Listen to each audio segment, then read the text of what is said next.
عزیز طلبہ اور طالبات، کل ہم نے انفاق کے باب میں اللہ تبارک و تعالیٰ کی جو ہدایات ہیں ان پر تفصیل سے گفتگو کی تھی، اور انفاق کے فوائد کیا ہیں، منافع کیا ہیں فرد کے لیے، امت کے لیے، ان پہ الہی نقطہ نظر سے گفتگو کی تھی، اور انفاق کب ہے، کہاں ہے، کن چیزوں میں ہے، کس انداز میں ہے، کس کیفیت میں ہے، کس کمیت میں ہے، یہ سارے مباحث ہم کل دیکھ چکے ہیں۔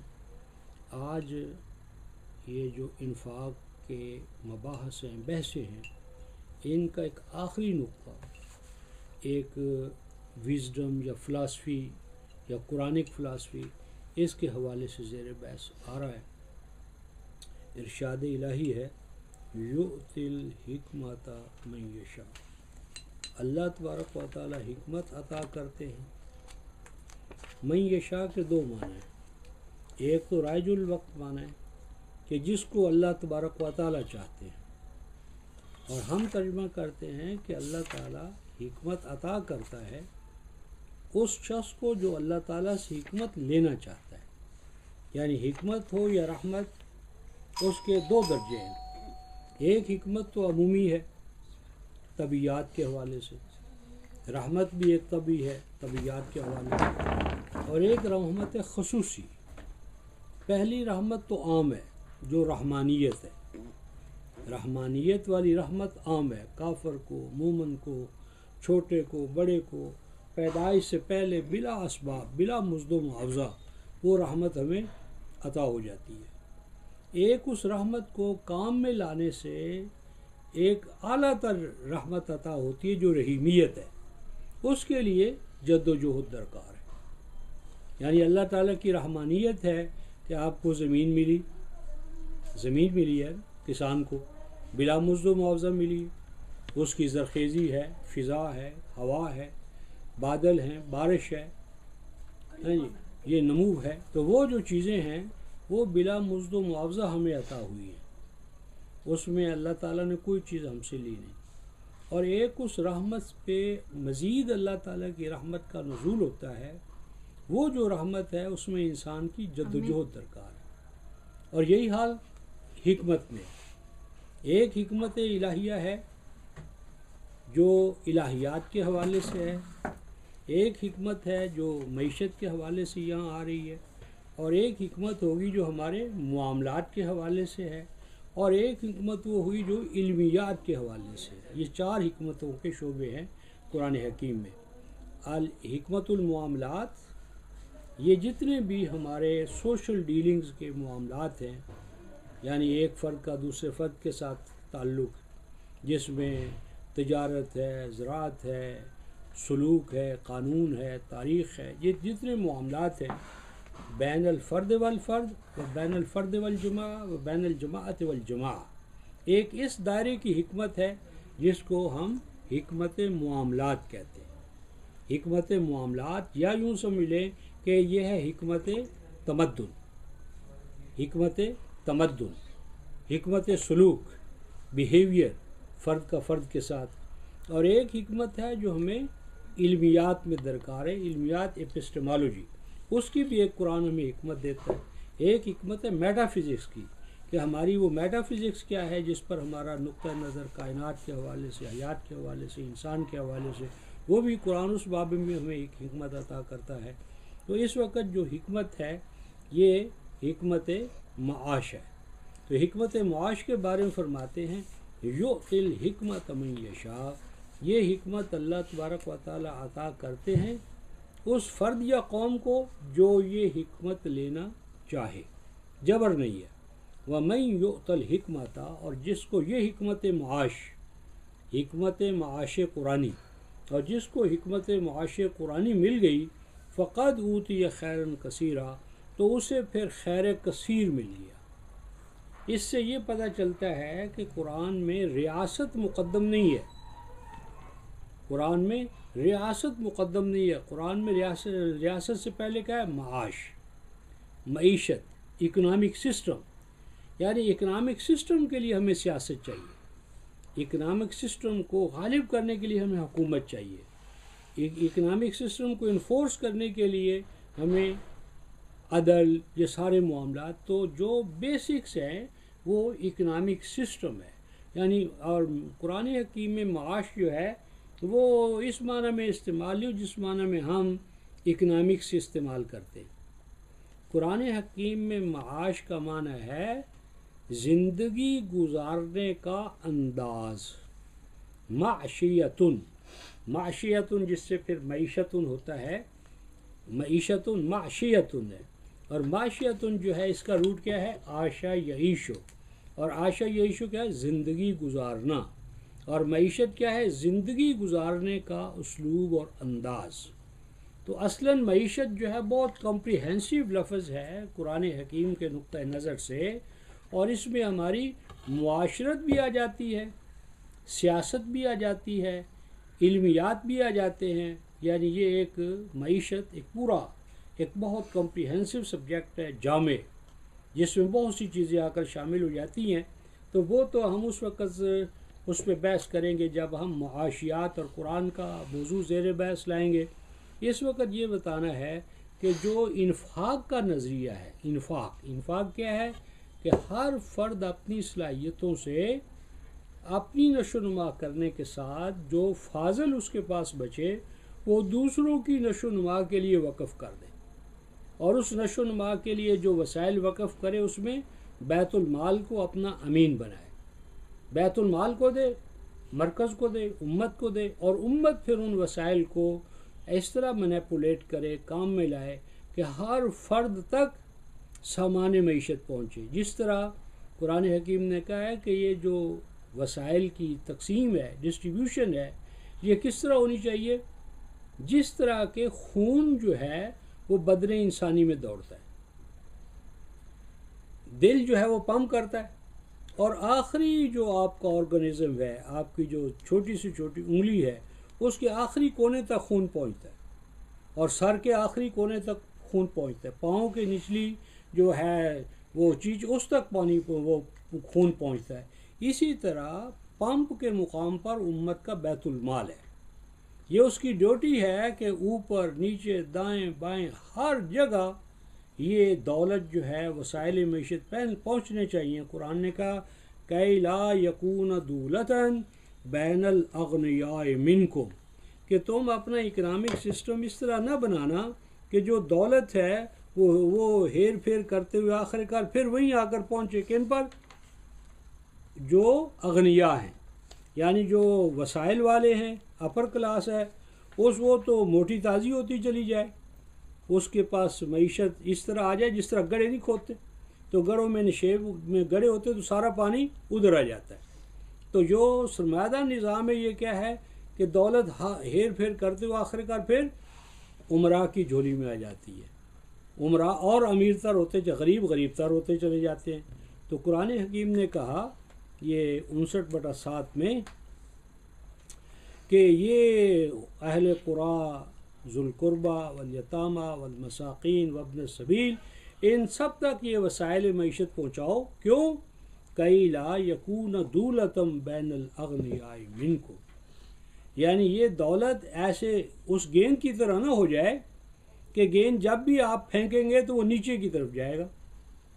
تو دولت جہاں سے شروع آخر کار پھر اغنیاء کے پاس پہنچ جائے، غنی تر ہوتا چلا جائے اور غریب بیچارہ غریب تر ہوتا چلا جائے. ایسا نہ کرنا. اور اس میں کیا فرمایا؟ وما آتاکم الرسول فخذوہ وما نہاکم عنہ فانتہوا. اس زمن میں رسول نے جو تمہیں اسوہ دیا ہے، وہ رسول نے اسوہ کیا دیا ہے؟ رسول نے کوئی میراث چھوڑی تھی اپنے بعد، اور اپنی یعنی بیویوں کو کہا کہ تم اس کے وارث ہو. رسول کا اسوہ کیا ہے؟ قرآن. نہیں، رسول کا نحن معاشر الانبیاء لا نرث ولا نورث ما ترکناہ صدقہ. ہم گروہ انبیاء اپنی کو وراثت نہیں چھوڑتے، ہماری وراثت تو علم اور نبوت ہے، اور وہ صدقہ ہے پوری امت کے لیے، پوری انسانیت کے لیے.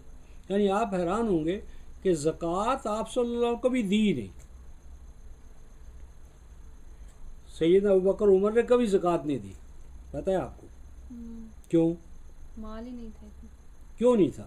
خرچ کر دیتے تھے. کیونکہ زکوٰۃ تو فقہا نے کہا ہے تب دے جب اس پر 1 سال گزرے. 1 سال گزرے تو جب آپ 1 سال تک انتظار کرتے رہیں گے، یعنی امت میں فلڈ آئے، مصائب آئے، زلزلے آئے، اور تم انتظار کر رہے ہو کہ سال کے بعد ہم دیں گے. تو فقہا نے یہ ایک قانونی زکوٰۃ ہے. اصل تو زکوٰۃ ہے اپنے تمام اسباب و وسائل کو دوسروں کی فلاح کے لیے وقف کر دینا. تو ایسا کرنا کہ ما آتاکم الرسول، جو رسول تمہیں اس طرز عمل دے رہا ہے، فخذوہ، اس کو مضبوطی کے ساتھ پکڑو، وما نہاکم عنہ فانتہوا، اور جس سے رسول نے روکا ہے، کس سے روکا ہے؟ حرام سے روکا ہے، جوئے سے روکا ہے، سود سے روکا ہے، احتقار ذخیرہ اندوزی سے روکا ہے، گراں فروشی سے روکا ہے، ملاوٹ سے روکا ہے، اس سے رک جاؤ. واتقوا اللہ، یہ کرو اگر تم متقی ہو. متقی بننا چاہتے ہو تو یہ کرنا پڑے گا. اور ان اللہ شدید العقاب، جو قومیں پھر اس کو چھوڑتی ہیں ان کا مواخذہ بھی بہت سخت ہوتا ہے. تو یہ جو حکمت معیشت ہے وہ انفاق ہے، یعنی اپنے وسائل کو کھلا رکھنا. اور جب کوئی قوم ان وسائل کو کھلا رکھنے پر آمادہ ہو جاتی ہے، مان لیتی ہے، عمل میں لے آتی ہے، فقد اوتی خیرن کثیرا، ان کو پھر معاشرت میں، سیاست میں، ہر طرف ان کے لیے راستے کھل جاتے ہیں. وہ ہر فرد جو ہے وہ اپنے پاؤں پر کھڑا ہو جاتا ہے. وما یذکر الا اولو الالباب، اور اس معیشت کی جو حکمت ہے اس کو وہی لوگ اڈاپٹ کرتے ہیں جو اولو الالباب ہوتے ہیں. بیوقوف، ابلہا، تہذیب کے فرزند، وہ تو طرح طرح کے اس پر اعتراض کریں گے، لیکن اولو الالباب اس کی قدر کریں گے. اور اولو الالباب کون ہیں؟ وہ اہل ایمان ہیں. 65/6-7 میں یا ایھا الذین آمنوا، اولو الالباب الذین آمنوا، تمام اہل ایمان. آگے فرماتے ہیں وما انفقتم من نفقۃ، اور نظرتم من نظر فإن اللہ یعلم. یہ جو انفاق کرنا ہے یہ کوئی فرد کب کرتا ہے یا کب کر سکتا ہے؟ انفاق کب کرے گا؟ جب اس کا ایمان ہوگا کہ میں جس کا بندہ ہوں وہ میرا خالق اور مالک جو ہے میری حرکات و سکنات کو دیکھ رہا ہے، میں اس کے سامنے جزائے اعمال کے لیے پیش ہونے والا ہوں، اور وہ مجھے ایک ایک عمل پر، چھوٹا ہو یا بڑا، دنیا کو نظر آئے یا نہ آئے، اس جس خالق کے لیے میں کر رہا ہوں اس کے علم محیط میں وہ میری ہر حرکت اور ہر سکون اور ہر فعل اور ہر عمل اس کے علم میں ہے. لہٰذا وہ مجھے جزا دے کر رہے گا، اور نہیں کروں گا تو سزا مل کر رہے گی. جب تک یہ نظریہ نہ ہو اس وقت نہ پولیس کام دے سکتی ہے اور نہ فوج کام دے سکتی. آپ دیکھیں، میرا خیال ہے کہ ہمارے ہاں 100 ارب روپیہ غالباً یا کتنے ارب روپیہ جو ہے وہ انکم ٹیکس محکمے کی نظر ہو جاتا ہے، وہ خزانہ تک پہنچتا ہی نہیں. وہ سارا لینا دینا جو ہے محکمے اور دینے والے آپس میں سیٹلمنٹ کر لیتے اور خزانہ محروم رہتا ہے. کیوں؟ کہ اللہ تبارک و تعالیٰ پر وہ ایمان نہیں ہے، محاسبے پر ایمان نہیں ہے، اخروی ایمان کو اور زیادہ کمزور کیا جا رہا ہے. اور نظر تم من نظر، نظر کیا ہوتی ہے؟ یہ 2 چیزیں، ایک ہوتا ہے نفقہ، نفقہ ہوتا ہے مالیات کے حوالے سے، ایک ہوتی ہے نظر. نظر ہوتی ہے کہ میں معاشی حوالے سے کچھ نہیں کر سکتا لیکن میرے پاس کیا ہے؟ وقت ہے، میرے پاس اہلیت ہے، میرے پاس صلاحیت ہے، میں اپنے وقت اور صلاحیت کو دوسروں کی فلاح کے لیے وقف کرتا ہوں. یہ نظر ہے. نظر کیا ہے؟ کہ آپ یہ عہد کریں کہ میں بچوں کو پڑھا سکتا ہوں، میں دفاع کر سکتا ہوں، میں بیت المال کے زیر اثر جو اراضی ہیں ان میں جا کر ہل چلاؤں گا، پانی دوں گا، فصل کاٹوں گا. تو نظر ہوتی ہے عمل کے حوالے سے، یعنی ادر دین اکنامکس، کہ جو آپ نے کمائی کی ہے، کمائی میں سے جب آپ دیتے ہیں تو یہ کیا ہے؟ نفقہ ہے. اور جدوجہد، وقت، یہ جب آپ وقف کرتے ہیں دوسروں کی فلاح کے لیے تو یہ نظر ہے. تو نظر کریں یا نفقہ، فإن اللہ یعلمہ، دونوں شکلوں میں دونوں کاموں کو اللہ تبارک و تعالیٰ جانتا ہے۔ جاننے کا کیا معنی ہے کہ اس پہ جزا ملے گی، اور نہ کرو گے تو سزا ملے گی۔ وَمَا لِلظَّالِمِينَ مِنْ انصار، اور جو یہ امت کے لیے نفقہ نہیں کرتے اور امت کے لیے اپنے جسم و جان کی صلاحیتوں کو وقف نہیں کرتے، وہ ظالم ہیں، اور ان کا نظام آخر کار ایسے ظالموں کو کہیں بھی کائنات میں عزت نہیں ملتی۔ آج دیکھو ہر بمپر زلزلہ آتا ہے، طوفان آتا ہے، تو بھکاری بن کر کشکول گدائی لے کر بین الاقوامی جو ہے نا ہم فقیر بن کر کھڑے ہو جاتے ہیں۔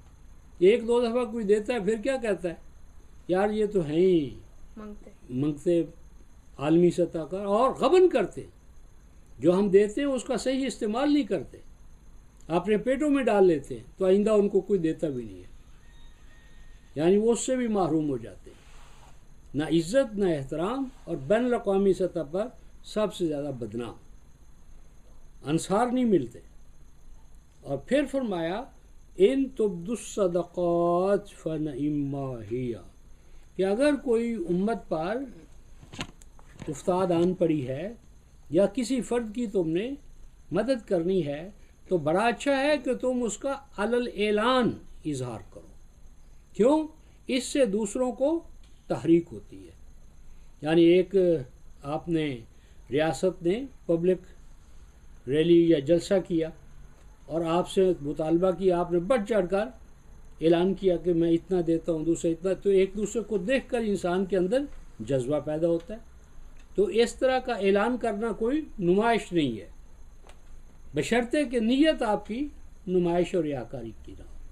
تو اگر نفقات کو علل اعلان پبلکلی اناؤنسمنٹ کر کے دیا جائے بڑا اچھا ہے، اس میں کوئی قباحت نہیں ہے۔ لیکن وَإِن تُخْفُوهَا وَتُؤْتُوهَا الْفُقَرَاءَ فَهُوَ خَيْرٌ لَكُمْ، لیکن اگر تم براہ راست اپنے کسی بھائی بہن کو، بہن کو، بیٹی کو، بیٹے کو، عزیز کو، اقارب کو، طالب کو، محتاج کو، نیڈی پرسنز کو، محروم کو براہ راست جا کر دے دو، کسی کو پتہ ہی نہ چلے، صرف اللہ کو تو پتہ ہے۔ تو یہ اگر تم اخفاء سے کام لو اور براہ راست فقراء کو جا کر دے دو تو یہ بھی بہت اچھا ہے۔ تو اس کا تعلق جو ہے حالات کے تحت، حالات کا جیسے تقاضا ہو وہ کرو۔ اگر پبلکلی اناؤنس کرنا امت کے لیے تمہارے لیے بہتر ہے ضرور کرو، اور اگر خفیہ طریقے سے کرنا، پوشیدہ کرنا یہ بہتر، تو اس میں بھی بہتری ہے، دونوں طریقوں کو اختیار کر سکتے ہو۔ یہ ہے قرآن کی جامعیت۔ مثلا مسیح علیہ السلام کے بارے میں اناجیل کہتی ہیں کہ اگر کسی کو دینا ہو تو اس طرح دو کسی کو نظر ہی نہ آئے، اگر تم نے اللہ کی پریئر کرنی ہے تو کسی بند کوٹری میں چلے جاؤ، کسی کو پتہ ہی نہ چلے۔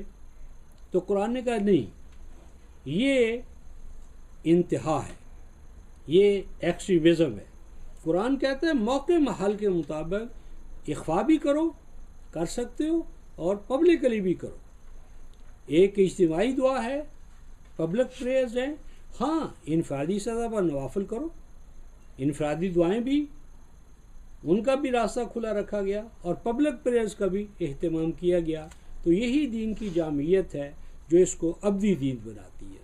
تو دونوں صورتوں میں فرمایا بہتر ہے۔ اب آگے بتاتے ہیں کہ امتوں کی بدحالیاں کیسے دور ہوتی ہیں۔ ہم دعائیں مانگتے ہیں، اے اللہ کفر عنا سیئاتنا وتوفنا مع الابرار، تو اللہ تعالیٰ کفر عنا کی جو ہماری دعائیں ہیں ان کا جواب دیتے ہیں، کیا وَيُكَفِّرُ عَنْكُمْ مِنْ سَيِّئَاتِكُمْ۔ یہ طریقہ ہے بدحالیوں سے نجات پانے کا۔ کیا طریقہ ہے؟ انفاق اور نظر۔ ماقبل کیا ذکر ہے؟ انفاق اور نظر۔ انفاق کرو اپنے وسائل کا، نظر کرو اپنی جسمانی اور مالی صلاحیتوں کی، وقت کی، اپنے فن کی، ہنر کی۔ تو یہ طریقہ کیا ہے؟ یکفر عنکم من سیئاتکم۔ بعض کل سیئات نہیں جائیں گی، کیونکہ کل کا تعلق تو علم کے ساتھ بھی ہے، علم کے ساتھ بھی ہے، معاملات کے اس سے بڑے بھی دوائر ہیں۔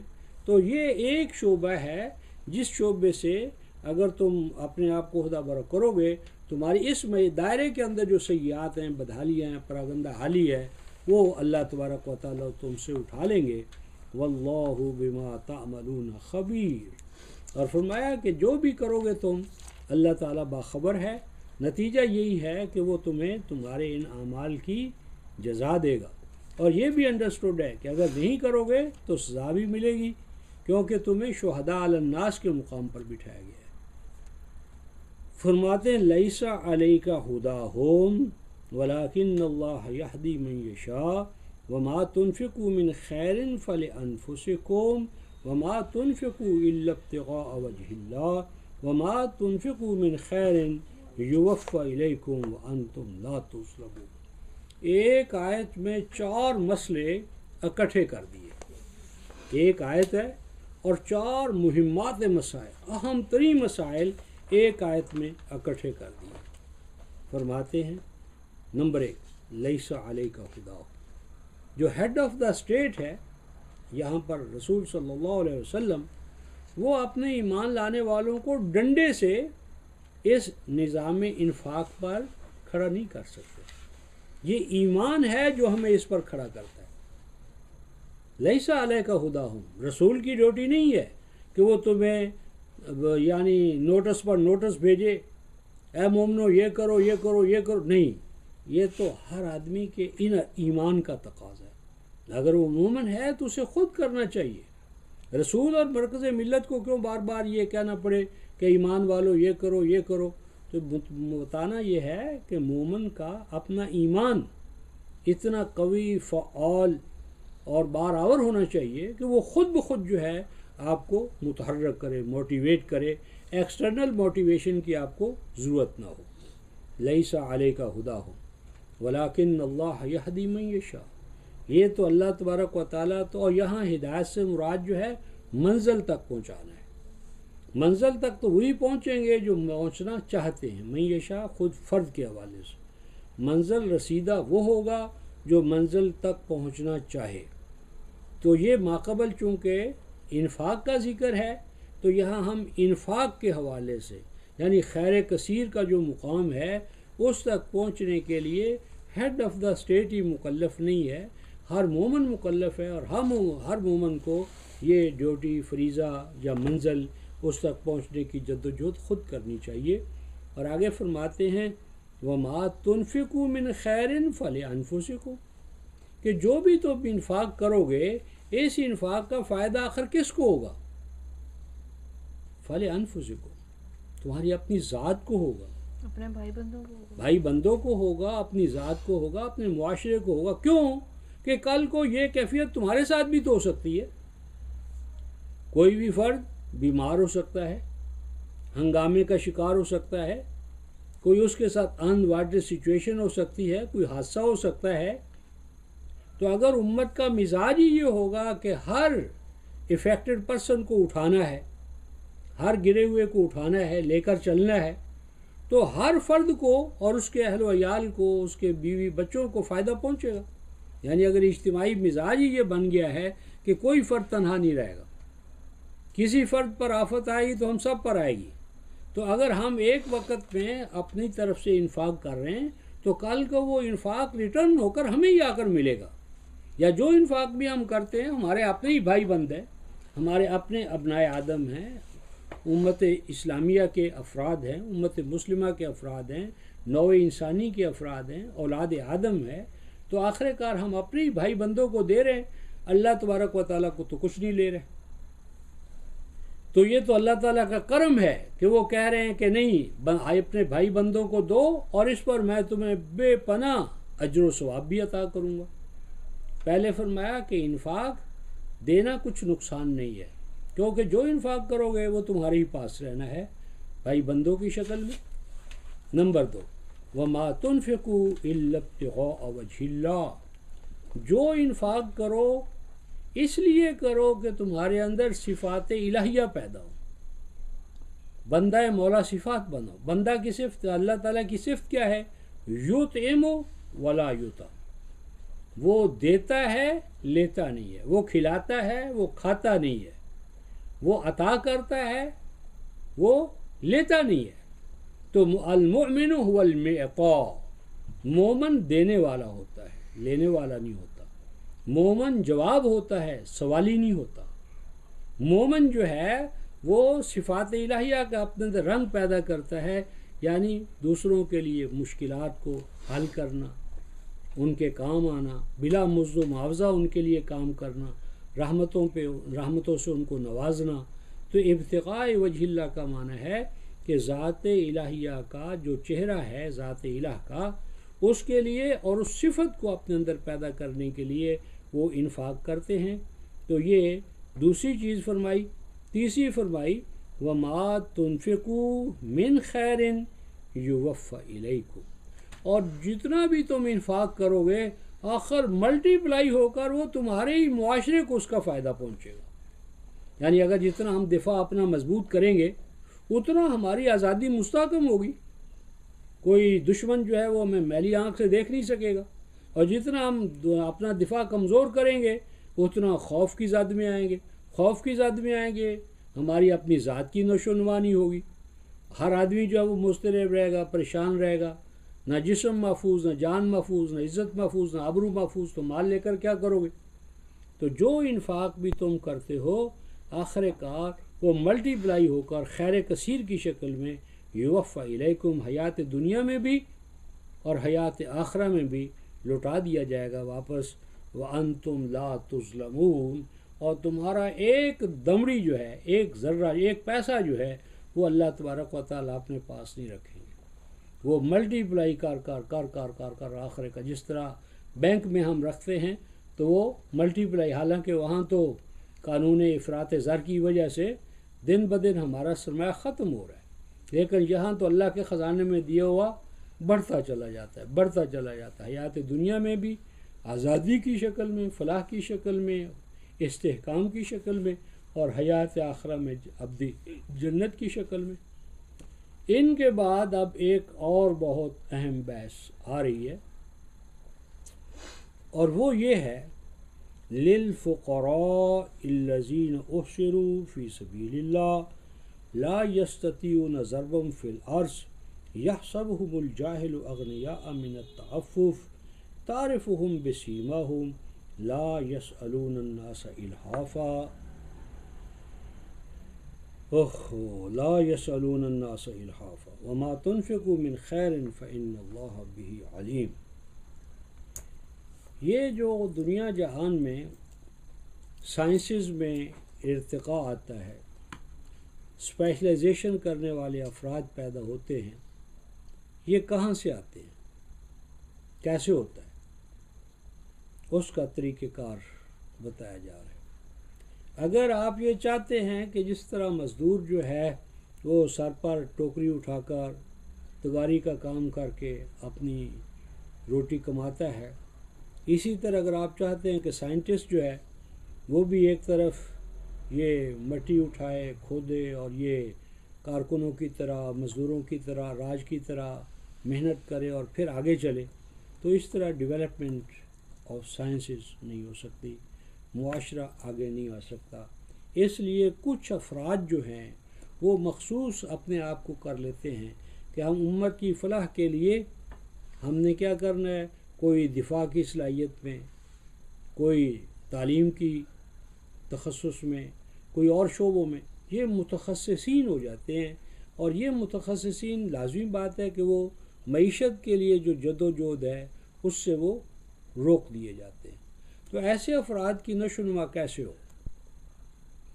ان کی جو نشو و نما ہے اس کا یہ قانون بتایا جا رہا ہے. للفقراء، تمہارا یہ انفاق ہونا چاہیے ان افراد کے لیے، ان حاجت مندوں کے لیے، احصروا فی سبیل اللہ، کہ جنہوں نے محصور کر لیا ہے، ڈیووٹ کر لیا ہے اپنے آپ کو اللہ کے راستے کے لیے، یعنی اللہ کے راستے میں تخصص پیدا کرتے ہیں.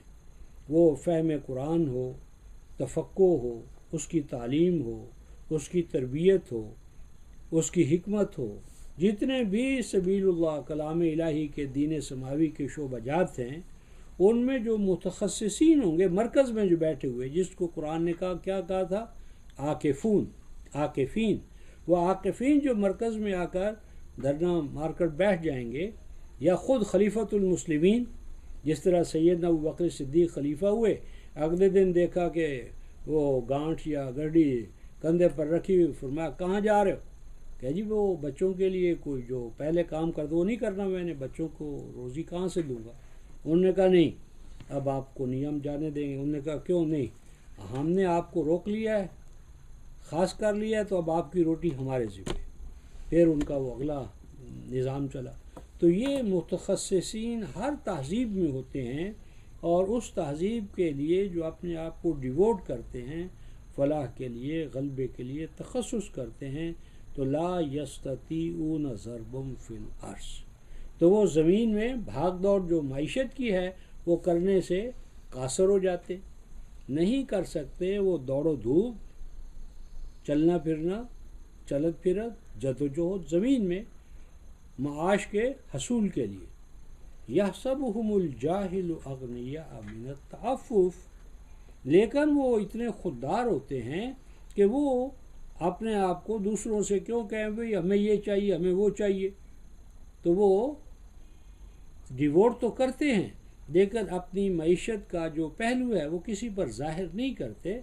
اور قرآن کہتا ہے تعرفہم بسیماہم، یہ امت کی ڈیوٹی ہے کہ وہ ان کی حاجات کو پہچانے، یعنی وہ اگر دیکھتی ہے کہ دن رات ایک گروہ ہے جو امت کے مسائل کو حل کرنے کے لیے، بچوں کی تعلیم کے لیے، تربیت کے لیے، مشاکل امہ کو حل کرنے کے لیے دن رات جد و جہد کر رہا ہے، تعرفہم بسیماہم، تمہارا کام ہے کہ تم انہیں پہچانو، ان کے خصوصی جو اعمال ہیں، طریقہ کار ہے، جس حوالے سے وہ امت کی خدمت کر رہے ہیں، ان کو پہچاننا، ان تک انفاق کو پہنچانا، ان کے وسائل کی نشو و نما کرنا، ان سے متعلقین کی جو حاجات ان کو پورا کرنا، یہ تمہاری ڈیوٹی ہے۔ تعرفہم بسیماہم، تم ان کو پہنچانو ان کے مخصوص علامات سے۔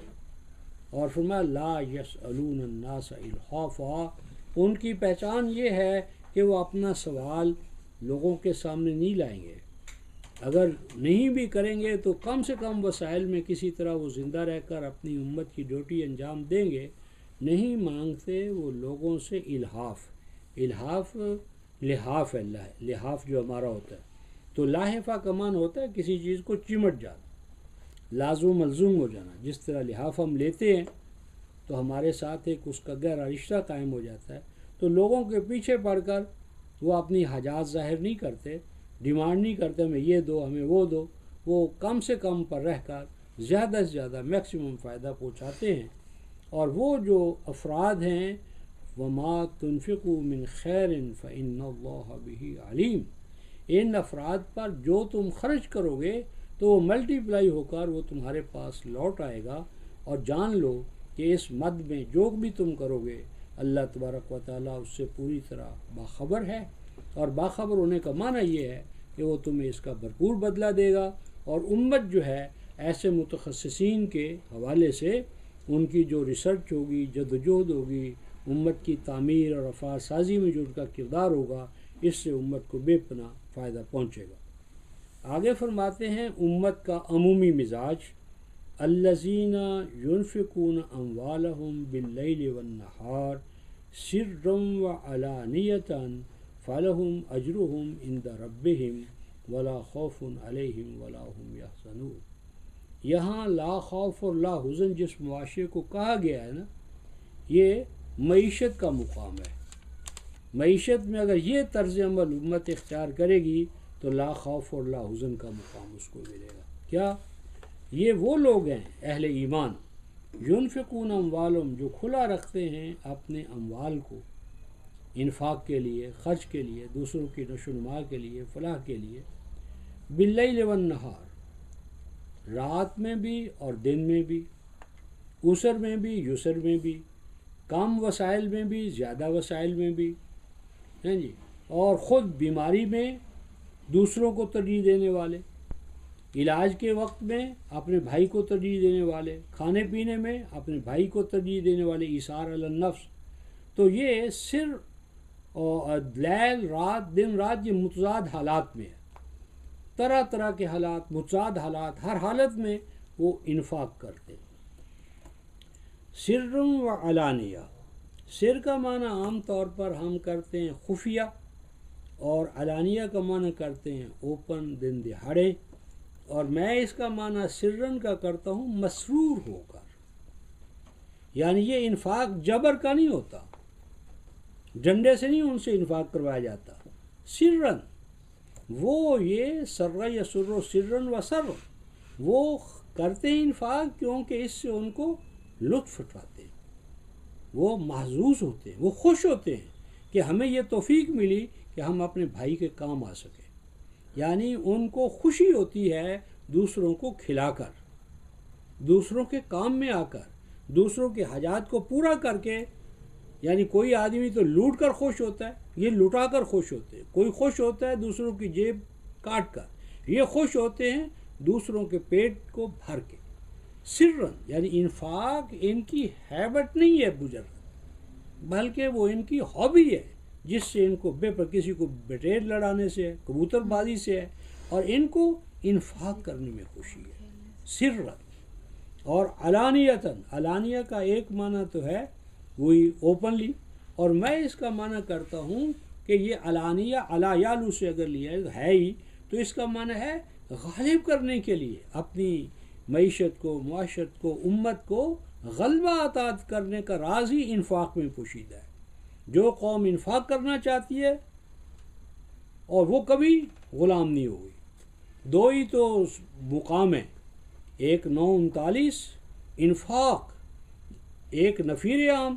جو قوم مشکل کے وقت اپنی جان ہتھیلی پر لے کر میدان میں نکل آئے گی اور انفاق کرے گی مشکل سے مشکل حالات میں بھی، ایسی قوم کو دنیا کی کوئی طاقت مٹا نہیں سکتی. 9:39 اور 47:38. جس قوم میں امت کے لیے بخل نہ ہو اور اپنی جان قربان کرنے سے ان کو حجاب نہ ہو، بس یہ غالب قوموں کی دو ہی خصوصیات، باقی سب ان کے نتائج ہیں. سرم و علانیہ. فلہم اجرہم عند ربہم، ایسی اقوام اپنے رب کے ہاں سے اجر لے کر رہتی ہیں. بے پناہ اجر ان کو ملتا ہے ان کے رب کے ہاں، حیات دنیا میں بھی اور حیات آخرہ میں بھی. لا خوف علیہم ولا هم یحزنون، نہ ان کے لیے ماضی غم کا بنتا ہے سبب، جس طرح شاعر کہتا ہے کہ یاد ماضی عذاب ہے یار، ماضی میں جو کچھ کیا ہے بڑے خوفناک نتیجے خواب آتے ہیں. تو ان کا ماضی بھی اللہ تبارک و تعالیٰ تابناک کرتا ہے، اور مستقبل اور حال بھی ہر طرح کے خوف سے، موت کا خوف، لڑائی کا خوف، ماردھاڑ کا خوف، بے آبرو ہونے کا خوف، بے عزت ہونے کا خوف، گھر سے نکالے جانے کا خوف، جاب لیس ہو جانے کا خوف، ان تمام خوفوں سے. اور جب تک یہ خوف انسان پر مسلط رہتے، بیماریاں بھی یہیں سے آتی ہیں. بیماریوں کا سبب بھی خوف ہی ہے. ڈپریشن یعنی آپ کا مستقبل غیر محفوظ ہے، آپ ہر وقت اپنے آپ کو کوستے رہتے ہیں، اور وہی ہر وقت کا کوسنا جو ہے مائنڈ بیمار ہوتا ہے، اور مائنڈ بیمار ہوتا ہے تو جسم بھی بیمار ہونا شروع ہو جاتا ہے. مائنڈ میں اور جسم میں ریسیپروکل آپس میں ایکشن ری ایکشن ہوتا ہے. لا خوف اور لا حزن. یہ جو مقام تھا، اس کے بعد جو دو آیتیں آ رہی ہیں یہ ربا کے باب میں ہے. ربا کے باب میں ایک بات سمجھو کہ بخاری میں ایک حدیث ہے سیدنا عمر رضی اللہ تعالیٰ عنہ کے حوالے سے کہ توفی رسول اللہ صلی اللہ علیہ وسلم کا انتقال ہو گیا، وفات پا گئے، اور وہ ہمیں نہ بتا سکے وضاحت نہ کر سکے کہ ما ہی ربا کیا ہے. غور کیا کہ رسول اللہ کی حیات طیبہ ختم، ابو بکر کا دور ختم، عمر کا دور، اور عمر کا دور ہمارا کیا ہے، گولڈن پیریڈ ہے، سنہری دور. تو سنہری دور میں اس کا مطلب ہمارے ہاں ربا ختم نہیں ہوا، نعوذ باللہ. کیوں کہ سیدنا عمر کہہ رہے ہیں کہ رسول اللہ بتا ہی نہیں سکے کہ ربا ہوتا کیا، تو ایریڈیکیشن کیا، ختم کیسے کریں گے؟ وہ آپ نے سنا ہوگا کہ سیدنا عمر ابن عبدالعزیز کے فضائل میں کہ ایک خاتون تھی مدینہ میں، وہ اپنی بیٹی کو کہہ رہی تھی بیٹے دودھ میں پانی ملا دے. اس نے کہا نہیں امی ایسا نہیں کرنا چاہیے. انہوں نے کہا کیوں؟ انہوں نے کہا وہ خلیفہ، انہوں نے کہا خلیفہ کوئی دیکھ رہا ہے کر لو. تو انہوں نے کہا نہیں امی اللہ تو دیکھ رہے ہیں. تو یہ خاتون کون تھی؟ یہ عاصم ابن عمر رضی اللہ تعالیٰ عنہ کی بیٹی تھی، اور اسی کی پھر شادی عبدالعزیز سے ہوئی اور اس سے عمر ابن عبدالعزیز پیدا ہوئے. کہانی تو اچھی بن گئی لیکن نتیجے پہ غور کیا ہے؟ نتیجہ کیا نکلا؟ نتیجہ یہ نکلا کہ آپ کی آئیڈیل مسلم سوسائٹی کا آپ نے بیڑا غرق کر دیا. مجھے معلوم ہے کہ میں جب چوتھی پانچویں جماعت میں تھا تو دودھ لینے جاتا تھا تو وہ گوالا جو ہے میرے سامنے برتن الٹ دیتا تھا، کہتا بچے پتر دیکھی اندر کوئی پانی تے نہیں قطرہ، پھر وہ دودھ ڈالتا تھا. کہتا تھا بیٹے بچے دودھ وچ پانی ملانا پاپ ہے پاپ. ہندو مسلم کل تک پانی ملانے کو پاپ سمجھتے تھے، عذاب، گناہ کبیر.